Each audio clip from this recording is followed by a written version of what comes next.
ഇറങ്ങി ഞാൻ പറഞ്ഞ ഇന്ന് ഞാൻ നിൽക്കുന്ന ഇൻഡസ്ട്രിയിലാണെങ്കിൽ പോലും പ്രതികരണം എന്ന് പറയുന്ന ഒരു വലിയ ഘടകമാണ്. ഇന്ന് എന്നോടൊരാൾ മോശമായിട്ട് സംസാരിച്ചു, എന്നോടൊരാൾ മോശമായിട്ട് പ്രവർത്തിച്ചു, ഒരു വർഷം കഴിഞ്ഞിട്ടല്ല അത് പ്രതികരിക്കേണ്ടത്. ആണോ അല്ലയോ?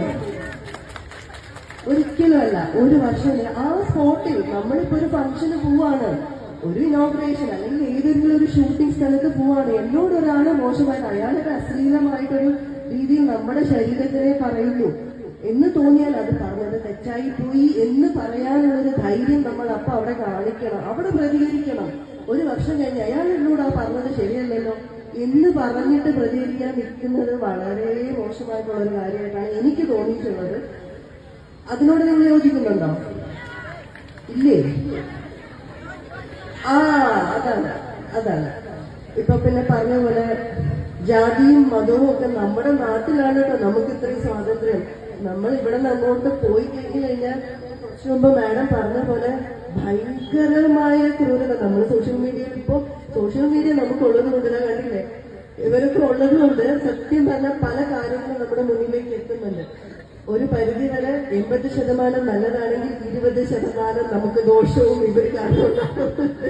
ഇല്ലാന്ന് പറയുന്നില്ല, ഇവരെന്നല്ല ഞാൻ പറയുന്നത്. സോഷ്യൽ മീഡിയയിൽ നല്ലതും ചീത്തയും വരുന്നുണ്ട്. അതിന് നല്ലത് ഏതാണെന്ന് തിരിച്ചറിയാൻ നമുക്ക് കഴിഞ്ഞാൽ വളരെ വളരെ വളരെ നല്ല കാര്യം.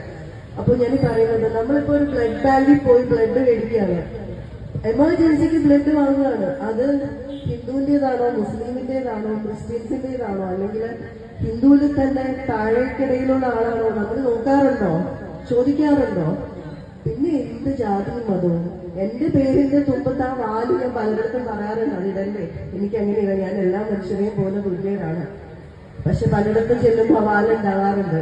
അത് സാധാരണ പോലെ ഇപ്പൊ ഞാൻ ജനിച്ചു വളർന്നു പോയി എന്ന് കരുതിയിട്ട് ഞാൻ ഒന്നും അതിനെക്കുറിച്ച് ബോധേടല്ല. പക്ഷേ നമ്മളെല്ലാവരും തുല്യരാണ്. നമ്മുടെ കൈ മുറിഞ്ഞാൽ വരുന്നതും ചോര തന്നെയാണ്. എല്ലാവരുടെ കൈ മുറിഞ്ഞാലും വരുന്ന ചോര തന്നെയാണ്.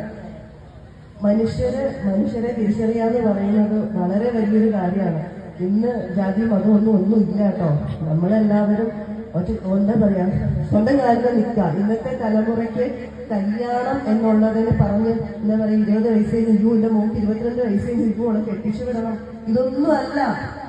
അവളെ സ്വന്തം കാലിൽ നിർത്തുക. നാളെ ഒരാളോട് കല്യാണം കഴിപ്പിച്ചു വരുമ്പോൾ എനിക്കൊരു സാരി വേണം അല്ലെങ്കിൽ എനിക്ക് എന്തെങ്കിലും വേണം എന്ന് അവളോട് ചോദിക്കാനുള്ള ഒരു അവസരം അവൾക്ക് ഒരുക്കി കൊടുക്കാതിരിക്കുക.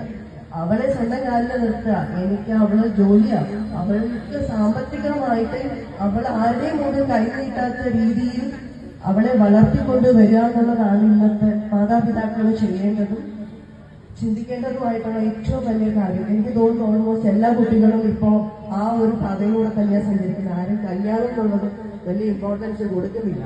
എല്ലാവർക്കും സ്വന്തം കാലിൽ നിൽക്കണം, കാശുണ്ടാക്കണം, ജീവിക്കണം, സന്തോഷിക്കണം, ഒറ്റ ജീവിതമേ ഉള്ളൂ.